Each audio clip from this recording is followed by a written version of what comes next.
সামনে রেখে মৌলা তোমার দরবারে হাত উঠাইছি গো মৌলা। মৌলা জাজাল মাগফিরাতের 10 দিন চলতেছে গো মৌলা। এই রমজান মাসে তোমার হাবিব বলেছে কোন বান্দা শর্ত মৌলা। এই সময় মৌলা তুমি বান্দার দোয়াকে তুমি কবুল আর মঞ্জুর করে নাও গো মৌলা। তোমার হাবিব বলেছে মৌলা কোন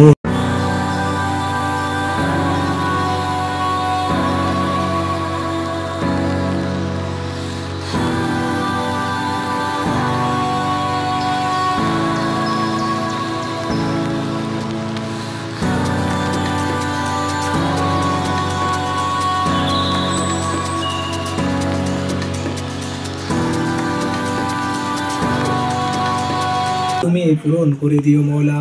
মৌলা তাকে তুমি পূরণ করে দিও মৌলা। মৌলা তাকে তুমি দিনদার পরহেজগার মুত্তাকি বানাইয়া দিও গো মৌলা। মৌলা জাজাল তুমি আমাদের দোয়াকে কবুল আর মঞ্জুর করে নিও মৌলা। বিশেষ করে মৌলা আমাদের পিছনে অনেক গুনাহ রয়েছে মৌলা।